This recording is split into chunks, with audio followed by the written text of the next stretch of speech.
And how did you pick one over the other? Well, actually, we have 3 Beckos. One happens to be a long tail. Okay. So okay, of the two regular standards. things. Okay, the 2 standard Beckos. One we chose, we thought had the better skin quality. Okay. And now I'm looking at them. I'm not without having my data. Does it say on the front? You know, it doesn't say which one won. Let me see the picture a minute.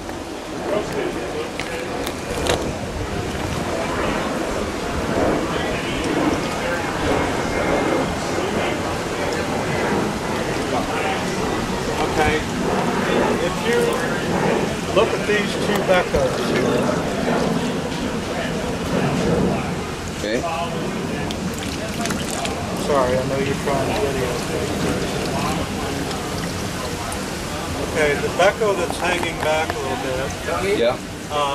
It has more of a white Shiroji background. When we say Shiroji, we're talking about the body color of the fish.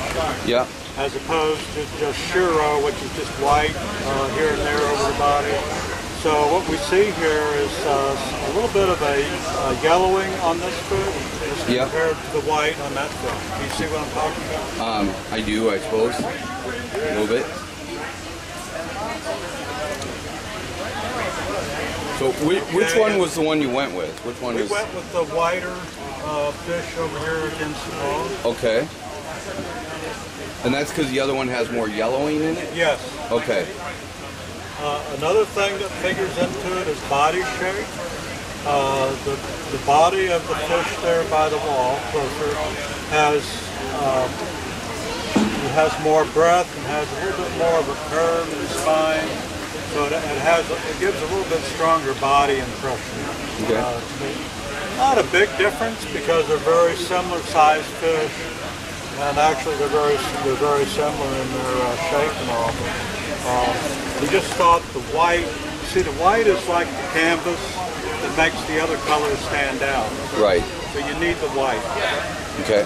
There's a chance too with some of the fish at this size, the males sometimes tend to have a yellow cast or a yellow tint to the skin. Yeah. You see that. Now, Michelle? Got me on tape, right? Yeah, I do have you on tape, so. Sometimes that yellow tint will go away as they get larger. Okay. You just see that on the younger male fish, especially you see it in the young male Shiro series. Beckos are one of my favorite varieties of fish. I had a Becko at home that won Best in Variety Becko for close to 7 years in a row. Wow. And it got to be a legendary fish because they would say the fish's name was Old Blue. Okay? Why it got the name Old Blue, I don't know. But the guy I got it from is an adult fish. They called it Old Blue. And so the whole deal at the Orlando show was to knock off Old Blue. Someone someday was going to bring a Becko good enough to knock out, and that did finally happen to Old Blue. He got knocked out and was beaten by another Becko. But if you can get a good one like this, you really want to hang on to it because you have a berth in any berth, B-R-I-T-H. You have a spot in any show awards group, I think, and you have a nice Becko like that. So is there anything we can do in particular that will help keep that white and bring that white out on them more, or maybe, you know, help bring... Keep on top of your water quality. Try to keep the organics low in your water. Okay. That would be a good thing. And I would be careful about the food that you feed. I wouldn't necessarily feed the color-enhancing food. There's some foods, if you look at the labels or talk to the salespeople, they'll say they're better for Shiroji, you know, bringing out the white on the fish. I don't have any anecdotal background experience with that, so I really can't comment on that one way or the other. But, Why did you choose the male over the female? What was about that fish? Well, what we were saying is this fish here has a wider skin. This has more of a yellowish skin. And if you look at the head on that one, well, on both of them you do see the pink on the head is not discoloration. You're looking down into the skull of the fish. So as they get older, that skin should thicken up a little bit. So it'll be white all over. You won't see that pink pinkness in the head so much. Right. But, as I was explaining to him, the white is what makes the other colors stand out on the fish. Same with the background. Yeah, do you want this? Yeah, because I want to start announcing the auction. Okay. Very good. And here in America, we're kind of drawn to the bright orange and red, you know. And the games we run into with that type of red, we call it a hard red, looks great maybe, especially with the male fish for the first couple of years, and then it starts to go away. So you don't have that in the fish. It's really the type of red that's what it's fish. Turn it over to John. Well, one of the things I wanted to point out, if you look at the Grand Champion, especially when the light catches it, on the benny or the red of the fish, when you look down through it, it's nice and thick, but there's almost a metallic quality to the skin underneath it. It really, really is a very high quality benny on the fish. And it's so nice and even all the way back to the tail. It's got a nice thickness that carries all the way through. The kiwa and the sashi it still has a little sashi to develop, but the kiwa is very nice and crisp. Those are all qualities that you're looking for in a high-class fish. And again, the conformation really makes it carry the day. When you look at the fish both from front to back to front, it's got a very even body, a very pleasing, very powerful. Here and Judge. I met a lot of your club members at the Koi Acres open house back in May. We actually put a fish in the mud ponds out there, so it looks like we'll be coming back again in October. I told my wife, I said, I think we're going to have to get a cabin up here. I could see from the enthusiasm of your members there in May that I met that I felt like you were going to have a good show.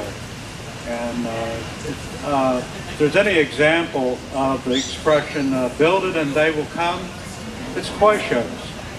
Because you see what's happened here, you've had a wonderful turnout and some tremendous fish, and we really do appreciate all your hospitality and the invite to come. So we'll get on to the longfin, and here we have, this is truly a baby. It's maybe the tiniest longfin in the show, or close to it. And what we're looking here at longfin, of course, predominantly is the finnage. And that takes the weight on this. And you'll see some very well-developed fins on this fish. The pec fins are very nice. They're very even, and they're well proportioned to the body of the fish. And not only that, it's a really good example of the, like a Gamabuki Ogon, I believe is the, what you would call that, but it's in the longfin. So very nice little fish. So congratulations to the owner. They're back there, yes. Congratulations.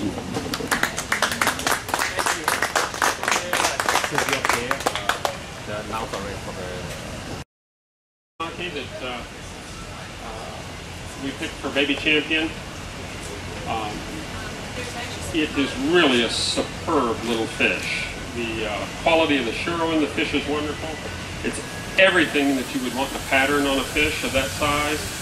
Just a really, really sweet fish that if Joe takes care of it, it'll be very fun to watch that fish grow up and see how nice it turns into. It does have a little bit of a split fin on it. To speak to it from the judge's standpoint, we kind of chalk that up to travel damage. Sometimes those things happen, especially with small fish. As we all know, they don't necessarily cooperate when you're moving them. And A little bit of a split fin. We knew that wasn't anything that was permanent or a genetic trait of the fish, and so we kind of overlooked that. The quality of the fish was so superb that it made it fairly easy to do. Congratulations.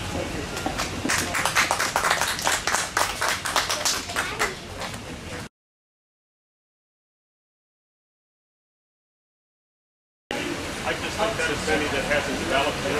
If you look around the edges of that, even though it's got nice clean kiwa, the sashi is still not finished. There's some consolidation, and if I was predicting, not knowing the breeder of the fish, the history of the fish, or anything like that, it looks to me like it's just unfinished. And I think high quality water, very good quality food, and a lot of care, that fish has potential to really grow into something quite special. But I would, just from the curiosity standpoint, I would really want to watch the fish and see how it develops, and I'd be very interested to find out how it works. But it doesn't look like it's